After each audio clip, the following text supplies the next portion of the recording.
There's an age-old saying, you are what you eat. And if that statement is true, then I guess you can consider me fake.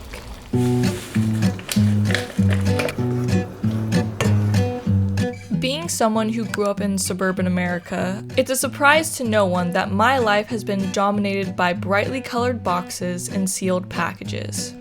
While I ate many home-cooked meals growing up, fruits and veggies, I still couldn't shake my acquired taste for overly flavorful and chemically made food.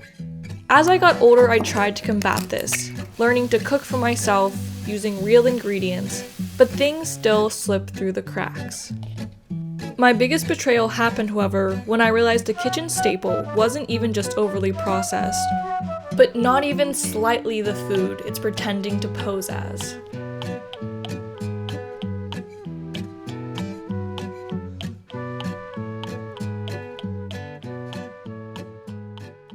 Parmesan cheese is one of many products in American grocery stores that is an inauthentic version of what it is marketed as. For Parmesan cheese, or I should say Parmigiano Reggiano, to be real, it has to come from northern Italy, in the provinces of Parma, Reggio Emilia, Modena, Bologna, or Mantua.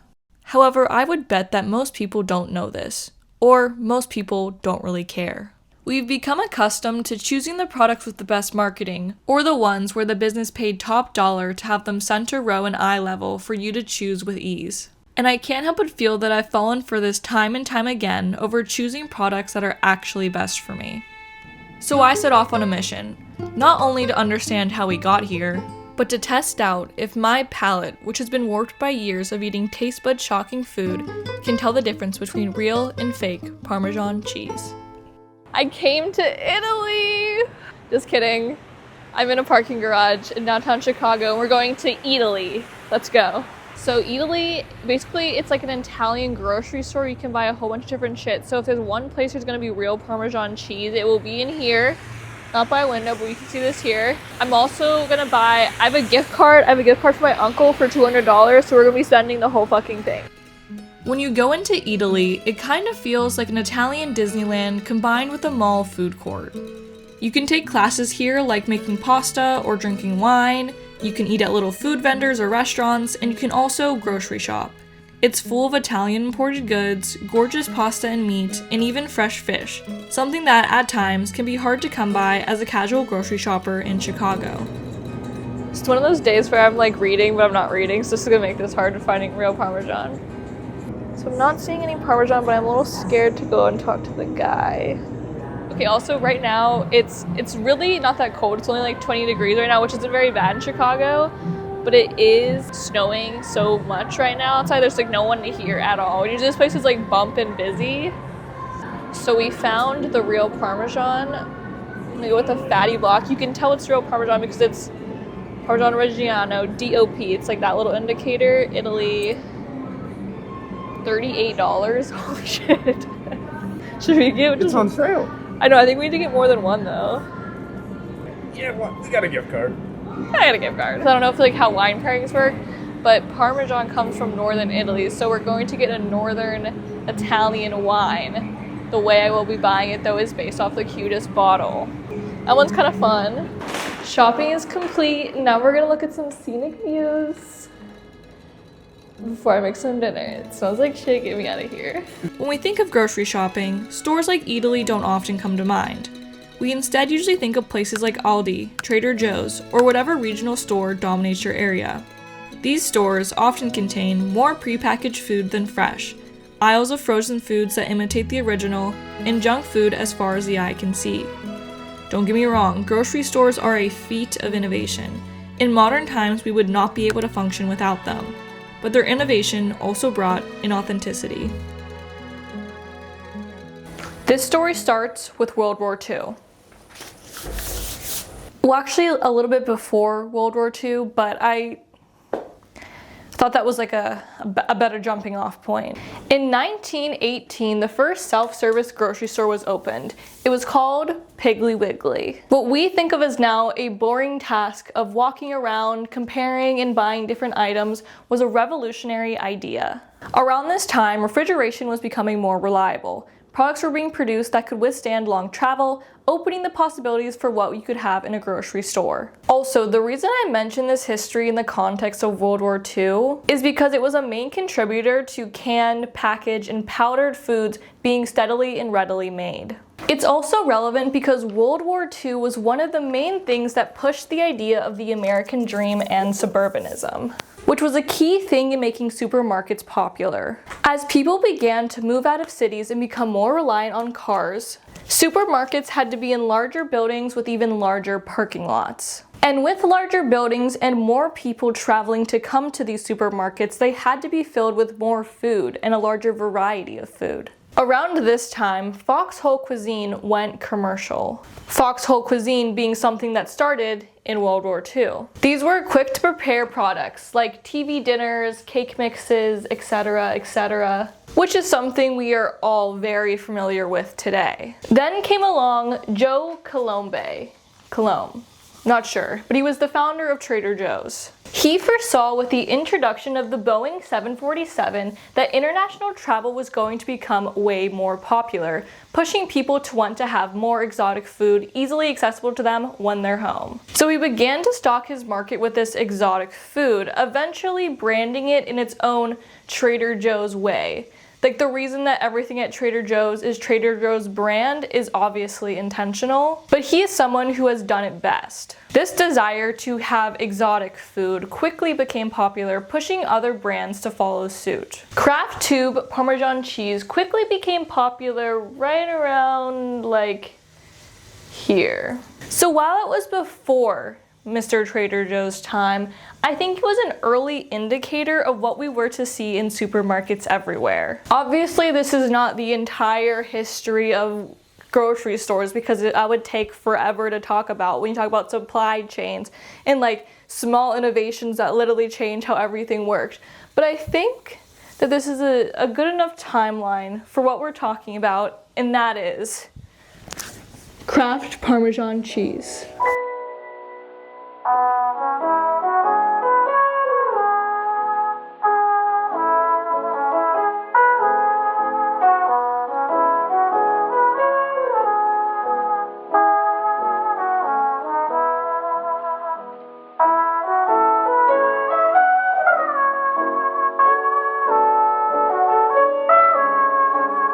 Return from Eataly, here's our spread. So, to explain what we're doing, I know that carbonara is not usually made with Parmesan and instead is usually made with pecorino romano, fucking whatever. Still gonna make carbonara because it's similar enough, and also the point of this meal is not so much to make the perfect carbonara, but to be able to taste test between two different types of Parmesan. So we have this type of Parmesan. I think if we combine these, we'll get a truly uniquely American Parmesan flavor. Let's go through our spread really quick.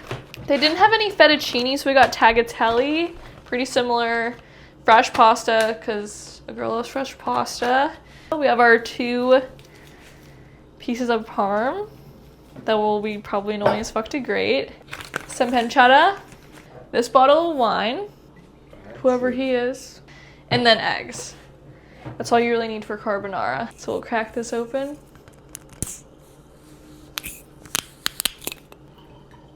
Heavy pour. These are little glasses. Zoe! Let's start cooking. So what is lost when we become accustomed to buying single-serving, plastic-wrapped food because the good stuff is too expensive or not even in the store? I think a lot. One of my favorite things to do recently is invite friends over and cook for them. I'm not a master chef, but being able to listen to music, the air filling with a mix of heavenly smells, and bonding with new and old friends reminds me of what we're missing: real food and real connection. It makes food not just something you need to survive, but moments that you need to survive. Making the sauce, the first sauce is going to be the real Parmesan cheese. The second sauce is going to be the faux Parmesan cheese, which I realize is we're gonna have like a fuck ton of carbonara. I wanna eat it, I don't know why.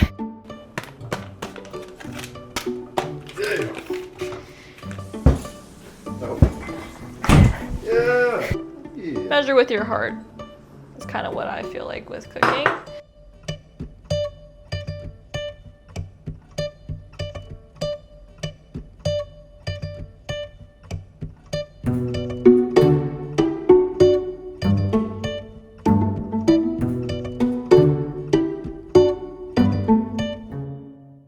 He made this one, so if it's ass, you can blame the Parmesan.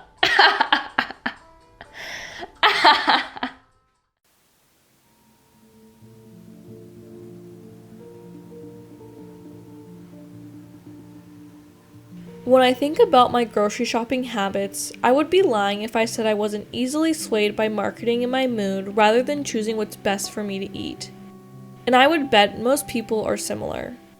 Obviously, there are a lot of people who care about knowing exactly what they put into their body, and good on them. But it can be hard to not be blinded by marketing. If I go grocery shopping and I'm in a healthy mood, I'm buying stuff with all natural organic plastered all over the front. If I'm in an I don't care whatever looks best and cheapest mood, I'm buying the most neon package I can find. Do I agree that it would be better for me to be really contemplating what I eat? Yes. But that's a problem for a different day.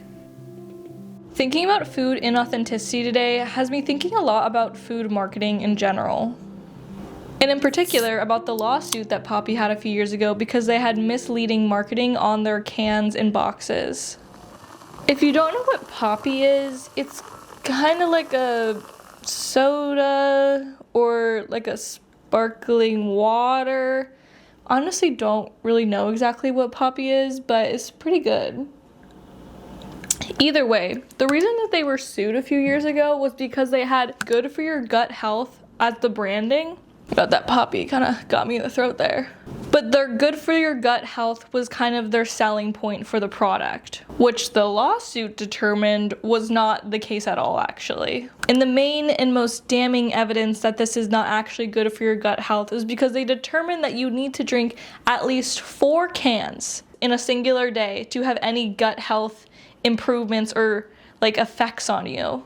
So of course they had to take the good for your gut health off their branding. I actually remember when Poppi started to blow up online while their gut health branding was still intact, obviously. And I remember being so bewildered by how it was marketed as a product. They were literally shipping vending machines to influencers' houses, hoping that they'll post it on their TikTok. We're all very aware on how much influence influencers have on consumer buying habits. And when you combine that with businesses' ability to buy the best spot in the grocery store that's most easily accessed by people, for example, how they have products placed conveniently next to the register so you can quickly grab them on your way out the door and not really think about what you're actually doing.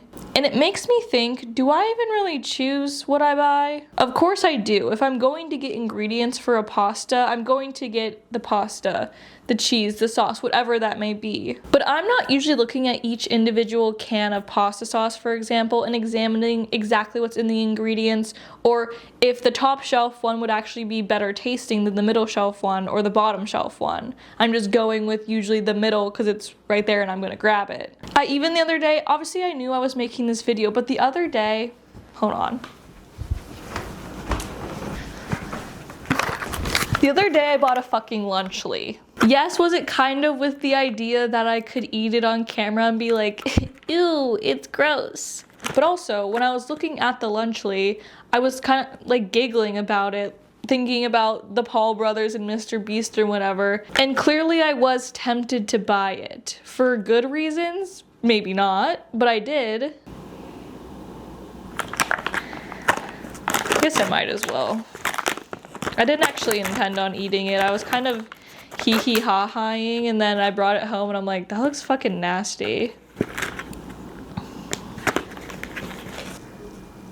It's so plastic. Obviously, growing up, I had Lunchables as a kid. Like, I didn't really eat them necessarily, but I wanted to.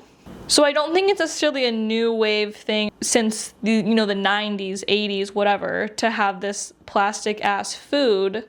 But I'm not gonna lie, it is a little bit concerning that it's pretty much the norm. And it makes sense, people don't necessarily have the time or money to make a fresh made meal every day. But the fact that products like this even exist is just a telling sign of where capitalism has taken us, where parents are so overworked they don't have time to make food for their children, so they have to buy a Mr. Beast Lunchly to make sure their kid isn't starving. I wouldn't say that I would eat this as an adult, but I don't know. I like fake tasting food, so it's kind of good. It hits that snack vibe in your brain. I don't know how to explain it. Like, this isn't food. This is 3D print. This is 3D print. And we have our Feastable Mr. Beast Saudi Arabia Dubai chocolate. I've never had a Feastable. Because why the fuck would I? I'm not 12 years old. It just tastes like a Hershey chocolate bar. It is a bit crazy to me that Lunchly, Lunchables, all of the kid lunches are really just the same as our grown-up packaged and processed food, our frozen food that we eat every night. And again, like with the kid scenario where people don't always have time or money to make their kids lunches, we don't always have time or money to feed ourselves the most nutritious food. But I think it's a part of a bigger system that even if more people were to choose not to eat frozen food, they would find a way to have people have to eat frozen food. It's all a circle. It's all a circle.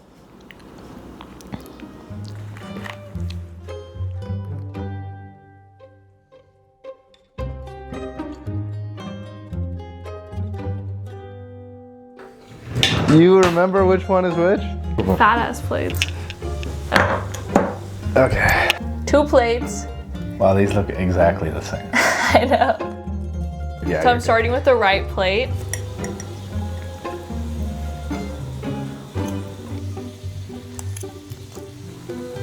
Like trying to like feel the flavors, you know what I mean? Yeah. It's really good either way. Yeah. It's salty, peppery, cheesy. Okay. Plate number 2 looks exactly the same. I'm not gonna palate cleanse. It does taste different. It does. Okay. I have to take another bite, but like I think I already have my answer. I have my guess. Okay. I think plate 1 is the expensive. Okay. And I think this is the cheap. You're right. Yeah? Yeah. Oh. My answer is less about the actual taste of these, 'cause I agree. They're close in taste. My answer stems from the aftertaste. Because that is the hint that I'm picking up on. That is a fake one and that is a real one. Yeah? Yeah. Eating this side by side is actually kind of fucking insane, I'm not gonna lie. Like, because it is very similar, like it has like the same flavor. Yeah. Obviously, it's like cheese, but the fake one lingers in a different way. Where it's like, it literally tastes like plastic. They both also don't taste bad. Like, No. I'm gonna have a little bit more of this like fake one and I like some of how the you're real calling one. it fake real. I mean, I obviously like the real one a little bit better. Yeah. If I didn't have the real thing to compare it to, I don't think I would be like, that tastes weird. No, yeah. After eating a pound of carbonara, I think the answer is clear. There is a difference between authentic Parmigiano and the tube type that frequents our shelves and fridges. But also, I know life is life. We need access to cheaper, packaged food because a lot of people don't have the time or money to cook. I don't always have the time or money to cook. But I do think it's something I need to prioritize in life. Like I said at the start of the video, you are what you eat. And I want to eat good. I want to eat real. So I guess I'll just say this. Grab someone you love, a cheap bottle of wine, and some authentic ingredients to make a real moment with some real food.